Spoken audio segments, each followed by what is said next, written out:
साथियों, मेरे साथ ऐसे शख्स हैं जिन्होंने कोरोना काल में नौकरी छोड़ के इन पहाड़ों में आए और पहाड़ों में सेवा दे रहे हैं। कहाँ पे? नैनाना ब्लॉक का एक क्षेत्र पड़ता है और तोलू डांडा की तरफ इनका अपना एक घर है। जी हाँ, पिछली बार भी आपसे बात हुई थी। राकेश रावत जी हैं जिनका अपना SBI का वहाँ पे एक सेंटर चलाते हैं और वहाँ पे कई ऐसे स्वरोजगार भी खोले हुए हैं जिनसे उन्हीं से पूछते हैं। राकेश जी, कोरोना काल में आप पहुँचे और अब आप स्वरोजगार कर रहे हैं पहाड़ों में, ठीक है, लेकिन चुनौतियाँ बहुत हैं।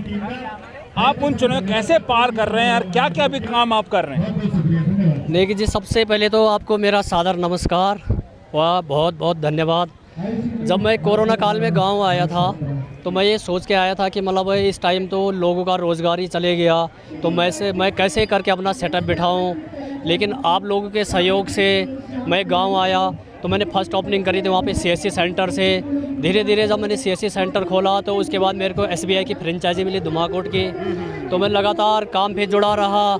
मेरा मनोबल इतना नहीं बढ़ रहा था, लेकिन मैं वहाँ पे तन मन धन से लगा रहा और धीरे धीरे करके मेरे को भारतीय जीवन बीमा से जब काम मिल गया तो उसके बाद मैं लगातार भारतीय जीवन बीमा हो चाहे डिस्ट्रिक्ट केंद्र हो, लगातार मैं वहाँ पे काम कर रहा हूँ। अच्छा, अभी आप एक सामाजिक कार्यकर्ता रूप में भी क्षेत्र में बने रहते हैं। मैंने देखा कि आप कई ऐसे प्रोग्राम, जैसे आज का प्रोग्राम है, ऐसे अपने क्षेत्र में प्रोग्राम करते रहते हैं।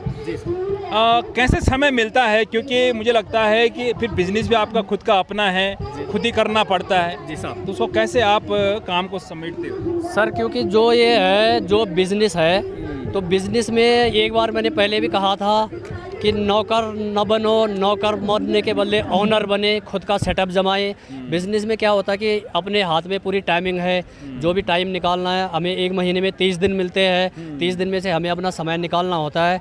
और मैं काम के साथ साथ ही जैसे हंस फाउंडेशन का भी शिविर लगवाता हूँ और लगातार मैं मतलब जैसे गाड़ी पुल हो गया, द्वारी हो गया, तोलू डांडा हो गया, जैसे महाकोतिक हो गया, धुमा देवी रामलीला मंचन हो गया, तो लगातार मैं मतलब काम के साथ साथ मतलब टाइम भी देता हूँ। अच्छा, तो अभी फ़िलहाल पहाड़ों में मुझे लग रहा है कि UCC का बड़ा एक रोल है।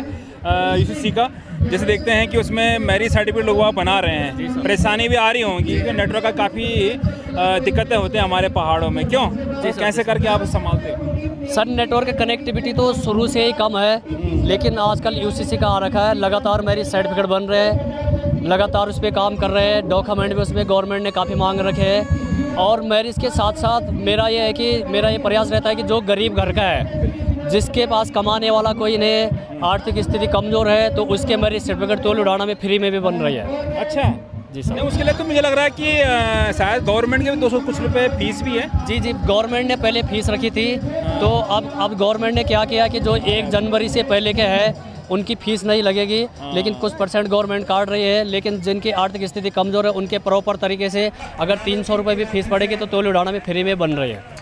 जैसे मैं जानता हूँ कि तोलू डांडा अगर क्षेत्र करें नैनाना ब्लॉक से बिल्कुल हटके है, इसलिए कह रहा हूँ मैं क्योंकि वहाँ पे खेती बहुत बढ़िया होती है और पूरी हरियाली दिखने को मिलती है, बहुत बढ़िया नज़ारा दिखने को मिलता है वहाँ पे, क्यों? और उस क्षेत्र में आप रहते हैं तो आप खेतों से लेके और डिजिटल इंडिया के साथ आप लगातार जुड़े हो, है ना? तो आप कैसे करके खेती भी करना, फिर वो भी करना, सारी चीज़ें कर लेते हो?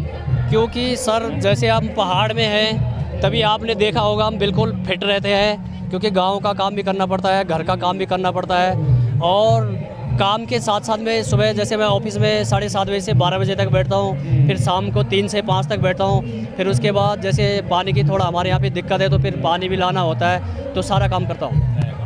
तो जैसे कि राकेश भाई ने कहा कि नौकर मत बनो, मालिक बनो अपने खुद के काम पर, चाहे छोटा सेटअप हो या बड़ा सेटअप हो। तो आपने बहुत बड़ी बात कही राकेश भाई, धन्यवाद आपका। साथियों, देखते रहेगा आप पहाड़ न्यूज़ 24।